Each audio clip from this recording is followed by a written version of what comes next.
periodically let me know that you can hear me. So my name is Lisa Simmons. I'm the program manager for the Festivals Grant Program.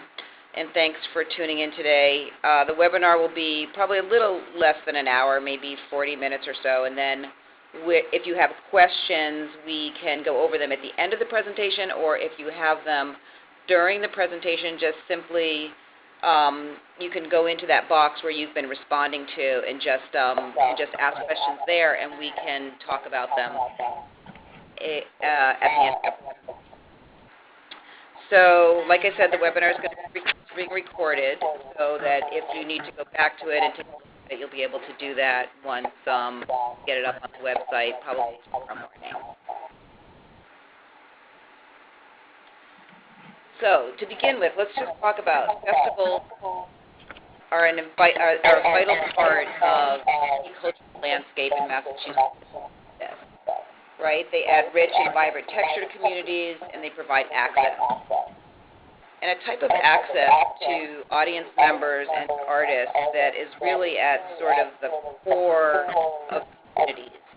And that is really why the program started.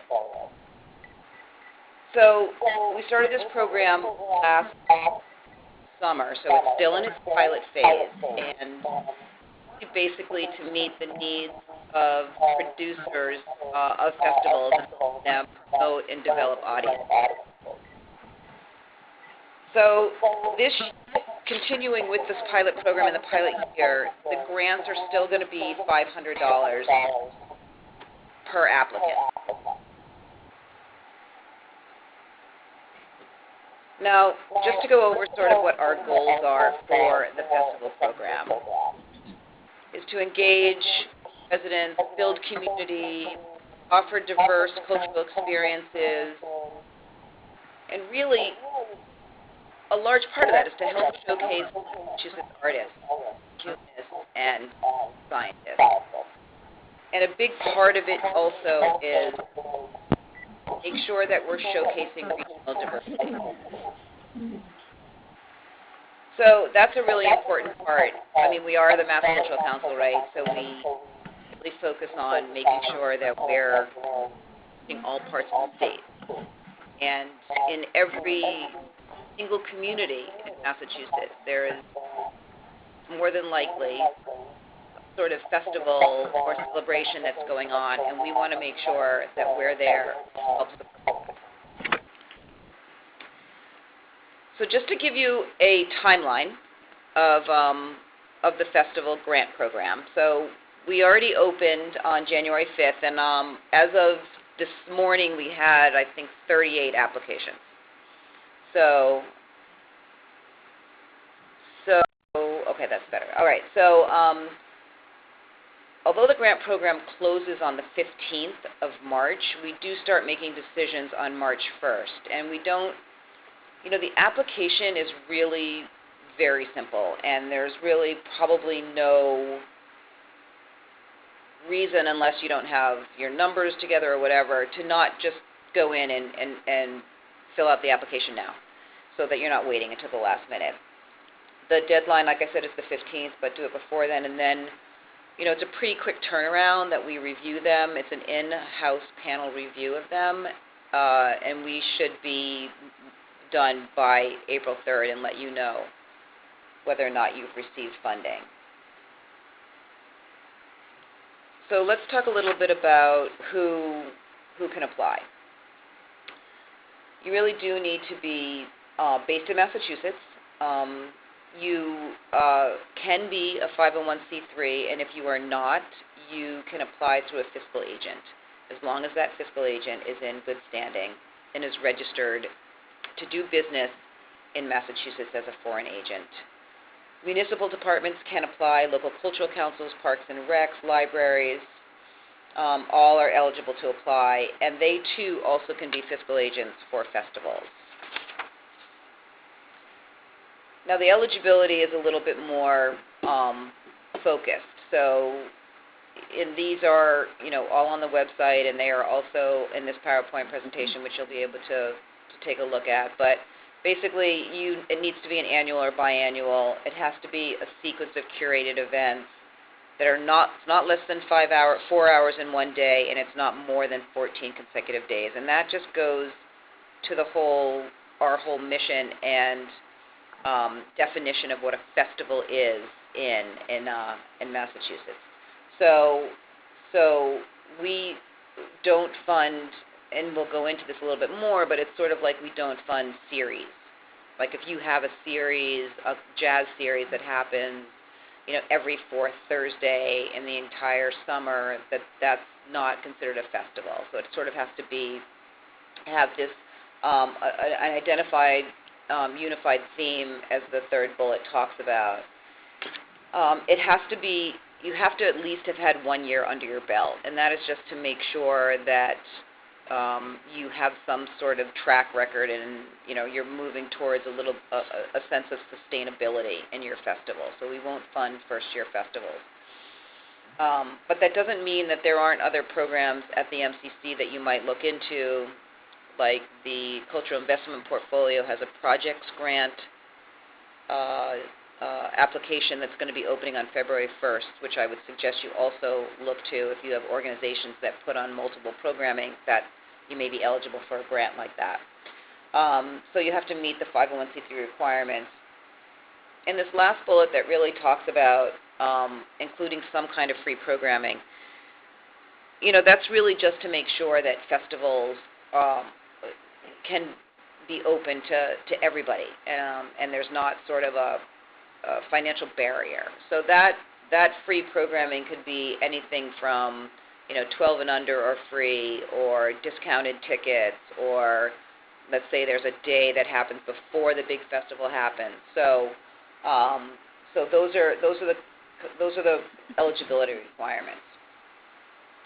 And just to sort of quickly go over things that are not eligible, as we talked about, a series of presented work, sports and recreation activities, virtual events, competitions, trade fairs, and this sort of this gets a little tricky because when we're talking about trade fairs, but we're also talking about consumer like art shows that are juried art shows aren't considered festivals. So you might have art on the green, and it's a juried festival that you have to pay $30 to get in or something like that.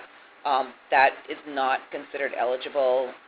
Fundraisers, recitals for schools, political party events, obviously, and private parties and celebrations that not everybody would be invited to. And I just want to go back one step to recitals for schools. Now, we have in the past funded theater groups that happen outside of the school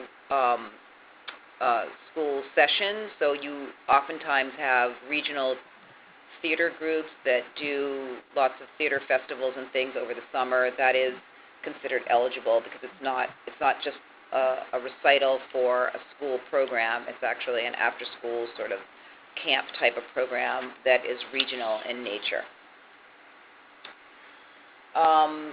So part of the festival grant, obviously, is a budget, and we ask you to fill that out. It's not a lengthy process, but just wanted to go over really quickly what expenses would be eligible for the festival funding.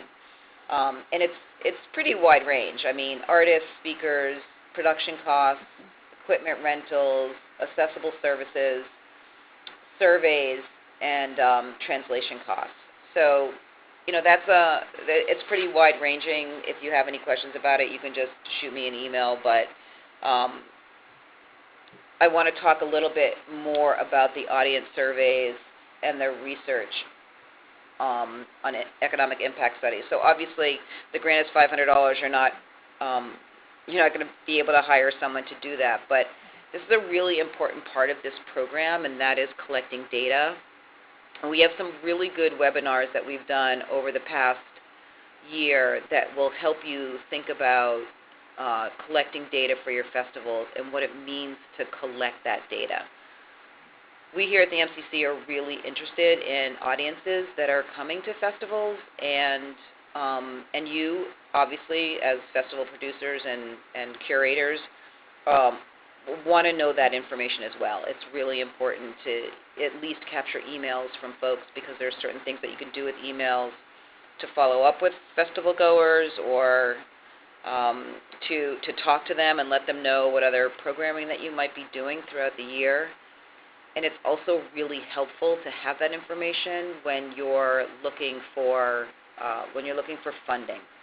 Funders oftentimes want to know, how many people came, sort of what was the demographic, and you'd be amazed what you can do by just collecting email addresses. And after we finish this webinar, I'm more than happy to send you the links to those data collection webinars and social media webinars that we did with Arts Boston. So you'll get that as well. So ineligible expenses, which is pretty much in line with other Mass Cultural Council programs, and if you do receive money from the Mass Cultural Council, you probably already know this, but we'll just go over it. Capital expenditures, food and beverage, including alcohol, of course, and non-arts and cultural festival components. I mean, oftentimes if you have an art fair, you have an art festival, you have the bouncy houses, you have the rides, you have the games, and those sorts of things would not be eligible for the festival grant funding.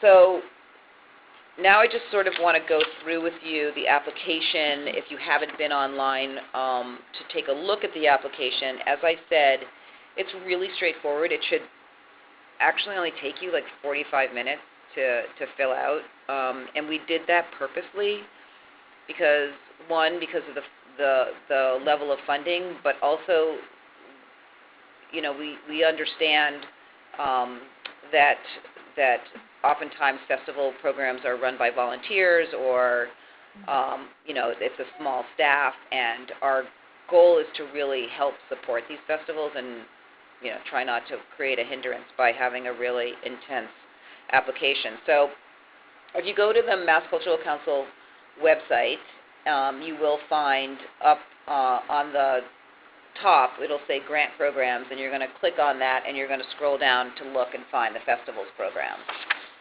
You'll come to this page. Oops, sorry about that. You'll come to this page, and you'll basically apply to the program, and you'll just click on apply to the program. And this is a great video that we had done last year for the festivals program that is available for you to put on your website, as well as the festival badges that we created for this as well. So if you want that to put on your website, we're more than happy to send that to you. So you'll come in and you'll go to click on the program, and we do have a sample application up there just so you can look and see as you're doing your own. If you're putting in the right things, it was created for that purpose, and to give you an idea of sort of the narrative answers. So you want to click on that, and it'll take you to the application and what it looks like. So this is the final product of the application. When you go in, you'll see there'll be boxes for you to fill out and all of that, so that the series of questions and short answers for you to do. So again, festival start date, end date. We have updated this application from the first time, so it's even less cumbersome. And if you are a fiscal agent, if you have a tax ID number, it's like the first 2 pages and then a narrative of your festival. So then here is where you get into the narrative, and basically we just want to know what your festival is, who your audience is, who else is helping you promote this festival, supporting you fiscally with this festival in kind, because it's about communities, right? So we really want to know, who else is involved in the production and the planning of the festival.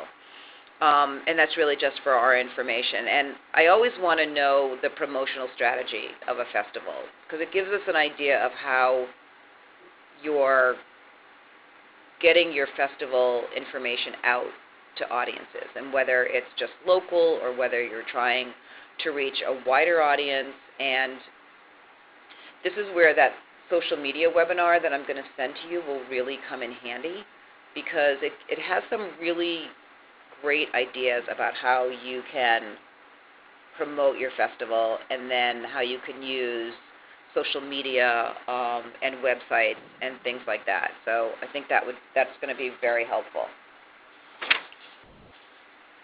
So if it's your first time on the Mass Cultural Council website, you're going to need to create a profile. And you're going to be creating an organizational profile, and then you can use your password from other prior grants that you've received to also do this, or you can create a whole new profile. And if that's the case, then you're just going to go into create a profile. It's going to look something like this. It will ask you to log in, or it will ask you to create something, and then you click on it and basically say, yes, I agree, and it'll bring you to this page for you to fill out. You need to click on organization. So do not click, if you're creating a new profile, then make sure that it's for an organization and not for individual, because it may be that we might not be able to find you if you come in as an individual. The other part of this page is it says selection of grantee race. For the most part, that is going to be no single group, unless you're a focused festival on a particular, particular ethnicity. But for the most part, you're just going to put in no single group. So.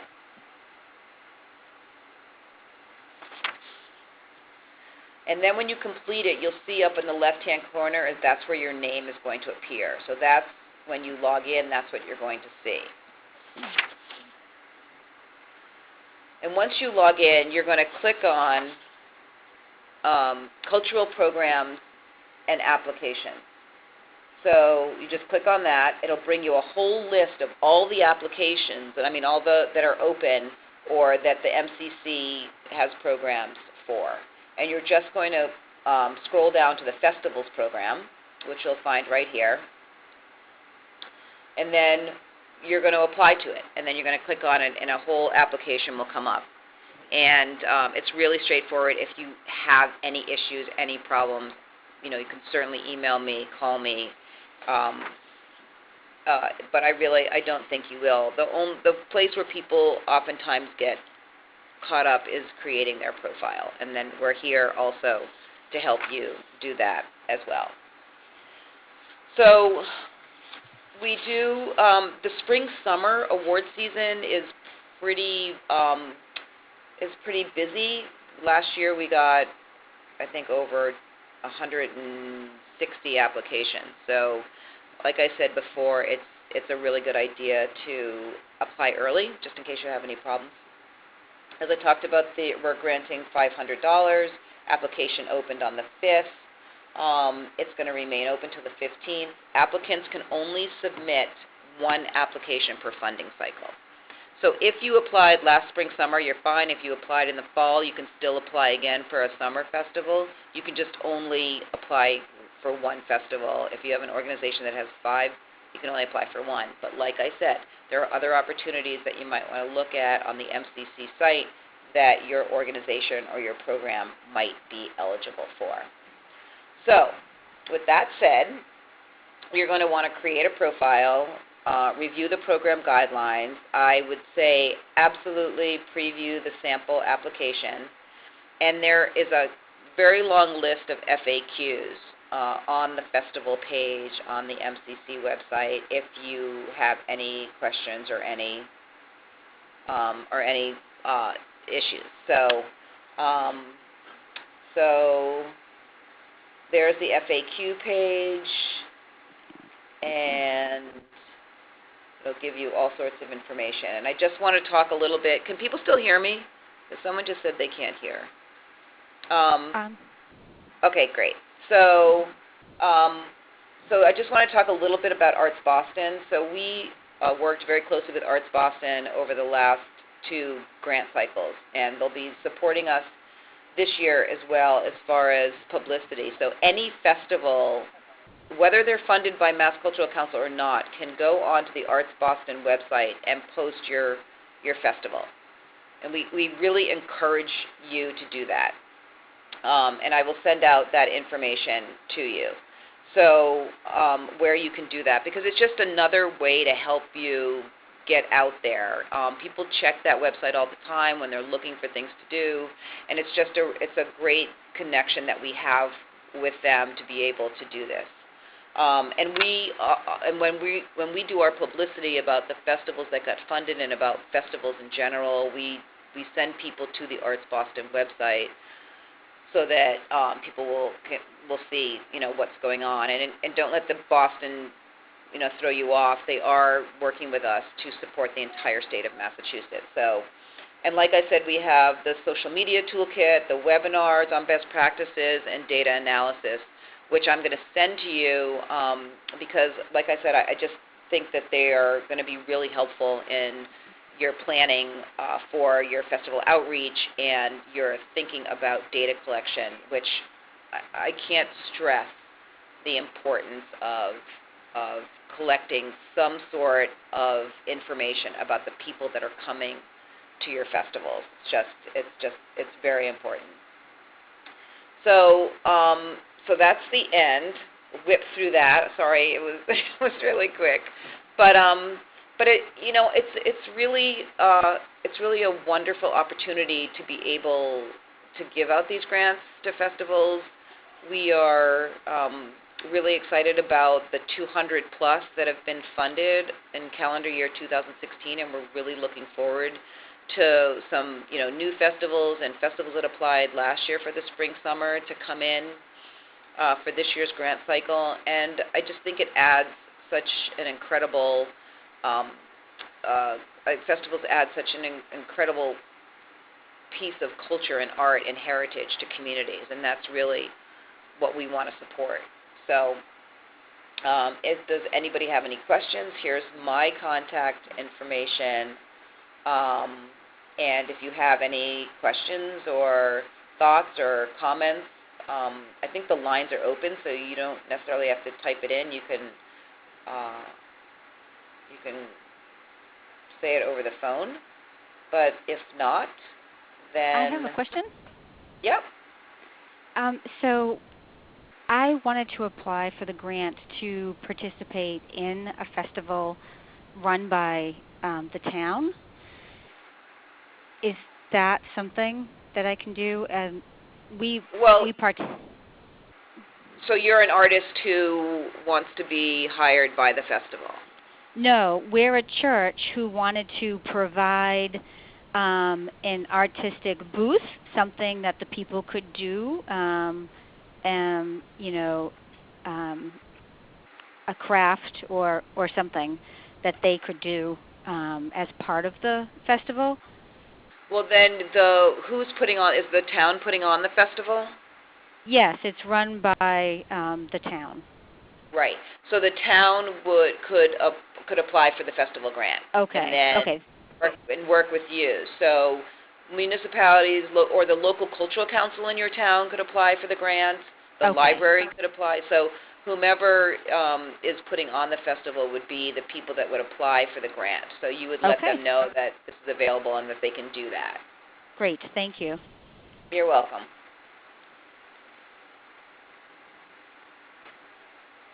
Anybody else have any questions? Like I said, the application is really easy, and you should really be able to do it within a short amount of time. And I look forward to seeing them come in and supporting the arts and culture that you all are creating over the state of Massachusetts. And Lisa, just remind me, what's the opening date for the fall cycle? So the opening date for the fall cycle will be sometime in June. Okay, great. That will cover festivals that go from September 1 to February 28th. Perfect, thank you. Next year. You're welcome. All right, well, thank you, everybody, for participating, and we look forward to seeing your applications. And if you have any questions, here's my contact information, and this webinar will be up on the website, and we'll be sending it to you because we have all your addresses email addresses probably by tomorrow, the end of the week at the latest. So thank you all very much. Thanks, Lisa. Thank you. Bye.